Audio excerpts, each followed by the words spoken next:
Avengers, super heroes. आखिरकार इन सब word को सुनने के बाद हमारे माइंड में एक पॉजिटिव इमेज ही क्यों बनती है। हालांकि जो नेचर के नियम है उसमें हमेशा हमें प्रॉज के साथ कॉन्सिक्वेंसेस से भी सफ़र करना पड़ता है, मगर जो मार्वल सुपर हीरोज़ की ओरिजिन है वहाँ हमें हर चीज़ अच्छी होती हुई क्यों दिखाई देती है। मतलब भाई ये चीज़ तो आप भी सोच सकते हो कि जो सुपर हीरोज़ हैं वो दी बॉयज़ की तरह हरामी भी तो हो सकते हैं। तो भाई मैं बात करने वाला हूँ आज मार्वल कॉमिक्स की एक ऐसी ऑल्टरनेट यूनिवर्स की जो कि मल्टीवर्स में कहीं पड़ा है, और भाई ये वन ऑफ द डार्केस्ट और क्रूअल यूनिवर्स है। तो भाई बिना किसी देरी के चलिए इस कॉमिक्स को एक्सप्लेन करते हैं। तो कॉमिक की स्टार्टिंग होती है यूनिवर्स 9591 के कैलिफोर्निया नाम की जगह से, जहां पर एक पैट्रियोटिक मिसाइल एवेंजर्स जेट से कोलाइड करती है, जिस वजह से जो एवेंजर्स की शिप होती है वो पूरी तरीके से डिस्ट्रॉय हो जाती है और उसके अंदर जितने भी एवेंजर्स होते हैं वो भरी दोपहरी में जल के मर जाते हैं। मगर वहाँ पे एक बूढ़ा इंसान इन सब चीज़ों को देख रहा होता है। फिर हमें उस बूढ़े इंसान के बारे में बताया जाता है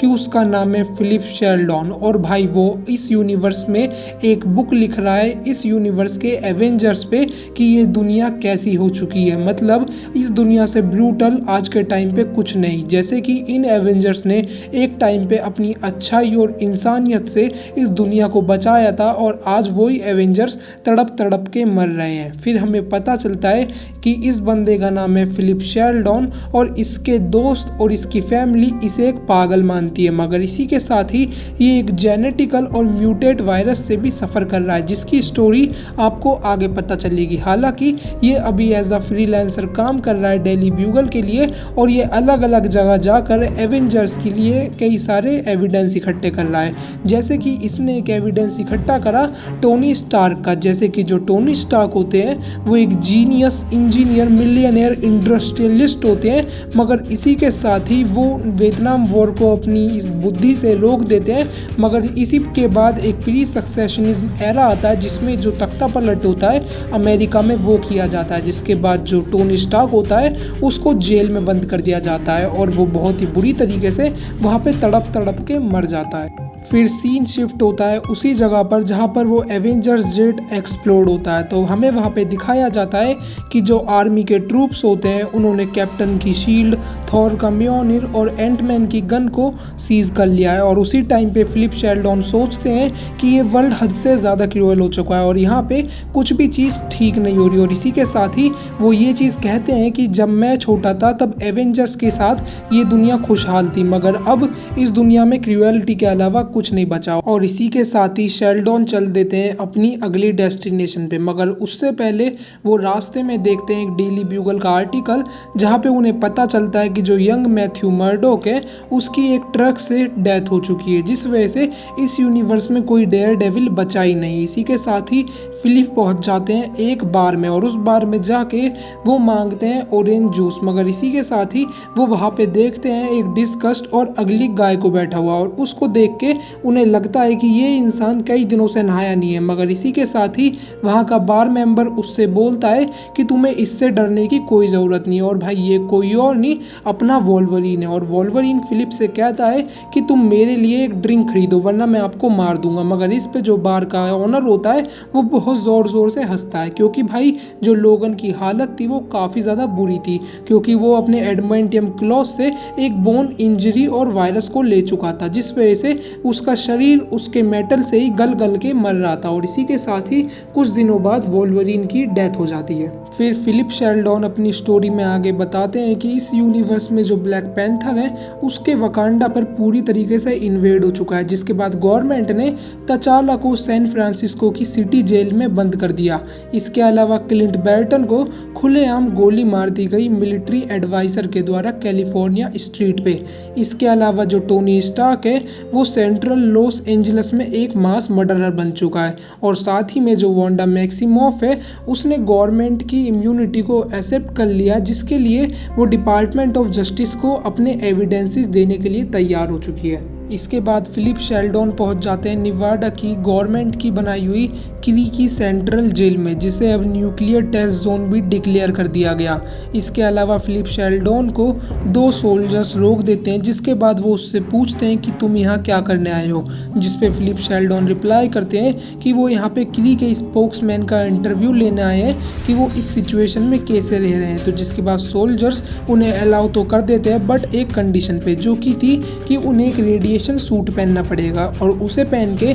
वो चले जाते हैं उस पूरी जेल के अंदर। इसी के साथ शेल्डन कहते हैं कि उन्होंने फर्स्ट टाइम किसी एलियन को इतनी पास से देखा, और साथ ही में उस एलियन की एक साइड पूरी तरीके से जल चुकी है। और इसी के साथ ही शेल्डन के दिमाग में बहुत सारे क्वेश्चन चल रहे होते हैं, जैसे कि इन सब के साथ क्या हुआ और ये इतनी बुरी हालत में कैसे हैं। इसी के साथ शेल्डन मिलते हैं एक पर्सन से जिसका नाम होता है मार्वल, और वो मार्वल से पूछते हैं कि तुम्हारे साथ ये सब कैसे हुआ, मतलब तुम तो अर्थ पे इन्वेड करने आए थे, ये इन्वेजन तुम्हारा फेल कैसे हुआ, और इसी के साथ ही तुम्हारे साथ इतना बुरा बर्ताव क्यों करा जा रहा है। तो फिर जो मार्वल होता है वो अपनी स्टोरी को कंटिन्यू करता है और बताता है कि आज से 3 साल पहले उनकी जो क्री एम्पायर की शिप थी वो अर्थ के बाहर से किसी और जगह पे जा रही थी, मगर अनफॉर्चुनेटली उनके रास्ते में सिल्वर सर्फर आ जाता है, और इसी के साथ ही वो सिल्वर सर्फर का एक्सीडेंट कर देते हैं, जिसके बाद जो सिल्वर सर्फर के ऑर्गन होते हैं वो स्पेस में पूरी तरीके से फैलने लगते हैं, और इसी के साथ ही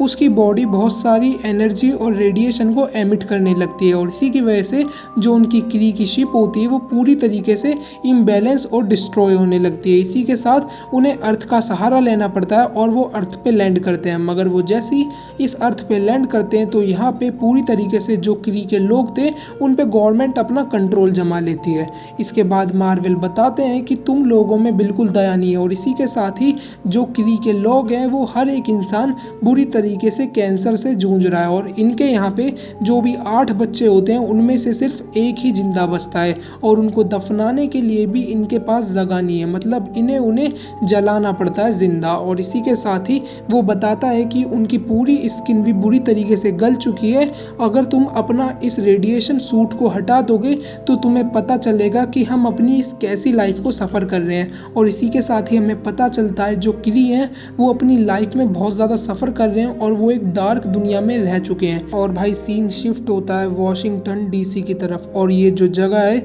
वो नफ़रत से भर चुकी है, क्योंकि जो यहाँ के लोग हैं वो हर बात पे सिर्फ ड्रग एडिक्ट बन चुके हैं, और बस उनके मुँह से ये वर्ड निकलते हैं, आई वॉन्ट मोर ड्रग। और इसी के साथ ही एक इंसान फिलिप शेल्डन से बोलता है कि शेल्डन, लोग तुम्हें नोटिस कर रहे हैं। इसके बाद शेल्डन पीछे मुड़ के देखता है तो उसे पता चलता है कि ये इंसान कोई और नहीं, फ्यूरी है। इसके बाद फ्यूरी उससे कहता है कि मेरा नाम इतनी तेज़ पब्लिक में मत लो, क्योंकि ये एक सेंसिटिव एरिया है। इसके बाद फ्यूरी और वो काफ़ी बातें करते हैं, जिसके बाद फ्यूरी शेल्डन से पूछता है कि तुमने इस वर्ल्ड को निकल के देखने का क्यों सोचा। इसके बाद शेल्डन उसे बताता है कि वो एक किताब लिख रहा है, जिस पे फ्यूरी उस पर एक बहुत ज़ोरदार पंच मारता है और उससे कहता है कि जब अमेरिका में वॉर हुई उसके बाद से उसका एवेंजर्स के साथ कोई कनेक्शन नहीं, तो इस वजह से तुम उसका पीछा करना बंद करो। जिस पे जो शेल्डन होता है वो रिप्लाई करता है कि वो उससे इसलिए कांटेक्ट कर रहा है क्योंकि वो जानना चाहता है कैप्टन अमेरिका के बारे में। जिसके बाद जो निक फ्यूरी होता है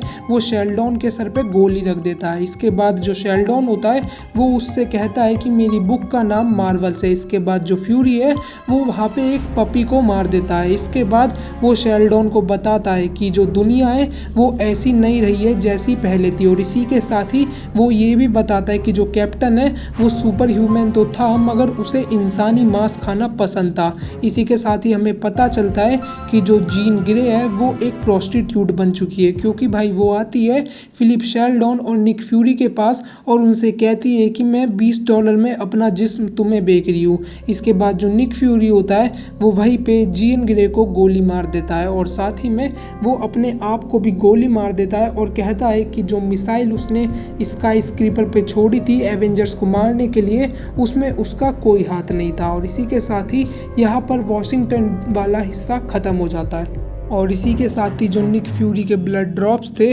वो जाके गिरते एक न्यूज़पेपर पे, जहाँ पे हमें पता चलता है कि जो यूनिवर्स है उसमें एक गॉड की डेथ हो चुकी है। और भाई ये गॉड और कोई नहीं, हमें यहाँ पे गैलेक्टस को दिखाया गया। तो खैर ये मेरी इस वीडियो का पार्ट 1 था और मैं इसका पार्ट 2 बहुत जल्दी लाने वाला हूँ। तो प्लीज़ यार, अगर आप चैनल पर नए हो तो हमने आप लोगों के लिए बहुत मेहनत करके इस वीडियो को बनाया, तो हिट द सब्सक्राइब बटन और वीडियो को लाइक करके शेयर करना ना भूलें। Thank you.